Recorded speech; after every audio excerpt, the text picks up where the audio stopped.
What makes Returnal one of the best feeling roguelites of all time? Why should every roguelite fan play this game? Returnal isn't just a great roguelite, it sets a new standard for the genre by combining unmatched atmosphere, world design and gameplay. As soon as you enter Returnal, the art and environment embraces you in a cloak of Lovecraftian horror. Statues, plants, environments, and the world fill you with a creeping dread like Cthulhu itself is craving for your soul. The large looming statues supply you with a feeling of an ant in a beast's world. Each biome is unique, from the feeling of ancient structures in a dilapidated forest to snow-covered mountains. Each area is procedurally generated with a set of tiles, a bit like rooms in a house.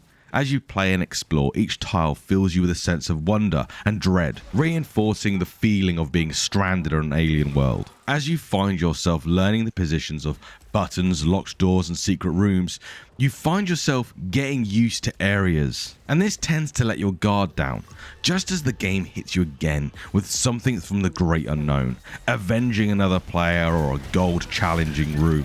While the game does reuse assets from biome to biome, I found they reuse them in meaningful ways, always adding to the story and the lore of this dark, entrenched world. Traversing the world never feels confusing or frustrating, with the addition of a Metroid Prime style map, assisting you with making your choices of where to go next, painless in these large levels. Icons are clean and meaningful, even though it never explained in some boring block of text. You quickly learn what the color and shape of each door means. This also assists with the accessibility of the game for those who are colorblind, not only applying color but shapes to the icons as well. All this lore and atmosphere creates a world ripe for a story that fits it. Returnal conveys a sense of spooky wonder as each story adds 2 more questions for each answered. The interactive story segments are full of the potential to scare you out of your skin, not wanting to walk around the corner or turn on the telly, but knowing that you have to achieve the answers to answer the questions you have. Outside of these interactive story beats though, I found the main character comical on occasions, as they would touch, poke, insert and mess with every alien device she could find. I found myself laughing every time the character would do this, as the story came hand in hand with the wonder of what this place is all about. Why is this happening to the character? One of the basic answers could be that you keep touching things. And if you just stopped poking and inserting objects into yourself, then maybe this creepy crap wouldn't be happening. Generally, I found the story to be a great addition to the lore and the environment that this game portrays. Even though at times the actions of the character could be comical, it never felt out of place. And every story beat that I've had so far has added to the interest that propels me forward in my search for answers. Like most roguelites, the game doesn't start you off with all the kit the game has to offer. You slowly start to build up your tools and weapons as the game progresses forward. In Returnal, you have your standard items that give you buffs and debuffs, and this is extremely similar to every other roguelite out there. But for me, there are 2 components of Returnal that allow it to stand out as a shining example of the genre, and this is suit upgrades and weapons. In a lot of roguelites, your permanent upgrades are additions to your power, or an increase in chance to find power.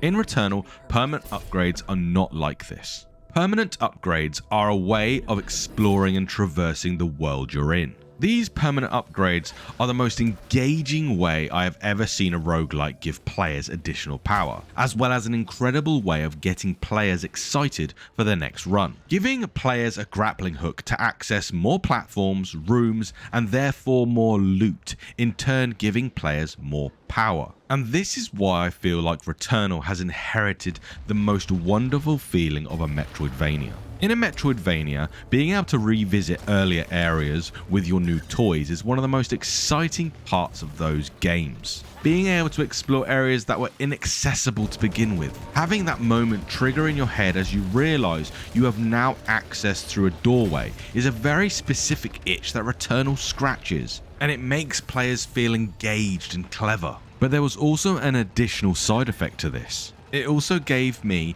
that thought of a mid-run restart. I now have access to all these areas that I have seen but not been able to touch. Should I restart so I can explore them? This is a really tricky thing in a roguelite to get right. Being able to feed a player the excitement for the next run, instead of the disappointment of dying on the run they're on. So not only is the player now excited to be able to access all those areas they've seen and been wondering about, but the additional jump in power also makes the earlier levels easier to beat, adding to this feel of momentum through the game. Returnal doesn't have the most extensive list of weapons, but each gun in Returnal is unique and fully equipped with its own perks and playstyles.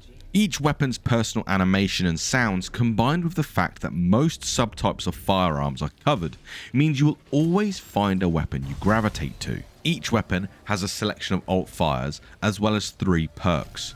All 4 of these are randomly rolled on the weapon, with the perks being unique to each weapon. This creates an endorphin hit for every single weapon drop, potentially being that golden gun. In a lot of roguelites, weapons are very basic, and they're often enhanced by the items that you pick up along the way. These items then send the power of the weapon into the stratosphere. But Returnal is not designed in a similar way. The power that will carry you through the boss fights is the weapon and the perks it has, not necessarily the items that enhance your character. And this creates a scenario where that search for a perfect weapon ends in a euphoric cascade of emotions when the god tier weapon drops. Due to this design decision though, Returnal doesn't have the same complexity in its build crafting like a Risk of Rain 2 or a Hades. You will never match the level of insanity that a Risk of Rain 2 run carries with it. And that's for a few reasons, but one of them being that items and artifacts don't convey the same weight to them. It's mostly about the weapon and its perks. Items in Returnal come in 4 categories: stats, parasites, artifacts, and consumables. Stats can be manipulated in a number of ways throughout the game, either benefits or detriments. Parasites come with buffs, but also debuffs, and are often a little bit more interesting. Things like gain health on kills, but then you can also suffer fall damage. Find more items from enemies, but increase the cooldown of your alt fire for your weapon. Then artifacts are items that only give you benefits, but in specific scenarios, like Children's Watch, that will revive you on death but destroys the artifact. Or one of my favourites, the Unfed Pod, that will increase your stagger power for every parasite you have. There are then consumables, some of which can be quite interesting, like turning incoming projectiles into the main currency of the game, Obolite, or give you a shield that will negate damage for a hit or 2.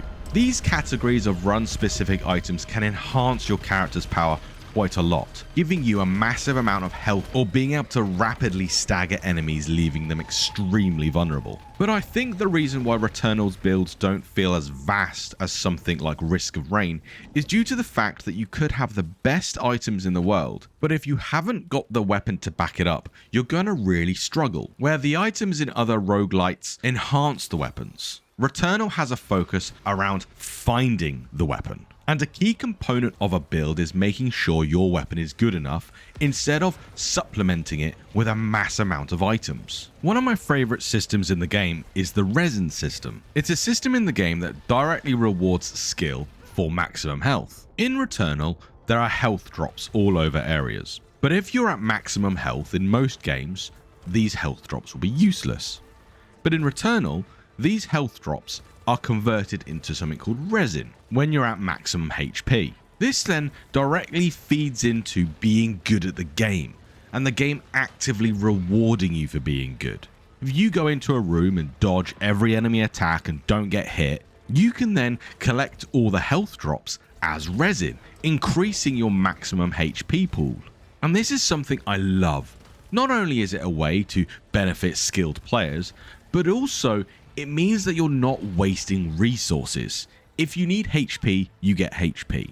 But if you've already got full HP, I often feel that leaving health on the floor is a waste. And this is a way of making me feel like I'm not wasting this precious resource. My biggest issue with roguelites is that enemies are just not interesting enough. They can be boiled down to 2 or 3 different variations. One of the best things I found in Returnal is that the level of enemy variety is greater than the vast majority of roguelites. And when you bring the whole game together, it's unique weapons, movement, artifacts, parasites, stat bonuses, consumables, you still have a great game. But it's enemy variety and the gradual ramp up of difficulty from level to level to level that turns this from a great game to a genre defining game. There are a lot of roguelites out there that have better combinations of items, that have better builds, but I cannot think of one roguelite that has better second to second gameplay. And a lot of this is down to the variety of enemies and the situations you are caught in. There are enemies with shields, enemies with ranged attacks, enemies with melee attacks, towers that buff enemies, and the variety of different attacks coming at you can be vast towards the end of the game. In every run of Returnal, you will see a new combination that you have never fought against before. And it really leads to the player learning something and increasing their skill level run on run on run as you progress further through the game. And nowhere is this more important than the boss fights. Boss fights in Returnal are a combination of everything you have seen before, along with combinations of things you are yet to see. They are not just a test to see if you are ready for the next level, but they're a test to show you what is going to be in the next level. As you push deeper into these fights, they show you more and more mechanics as the timings and spaces that you have to move into become smaller and narrower, and the fight intensity increases to a crescendo of the kill. And I've been trying to think of a way to describe my favorite aspect of Returnal, and I feel like I can't. I feel like it would spoil a really pinnacle moment in my experience for Returnal if I was to explain it to you. So what I'll say is this: if what I have described sounds like something you would enjoy, go and get it. Go and buy Returnal. And when you finish Returnal, come back to this video and comment "holy hell." And it's at that point I will know that you know.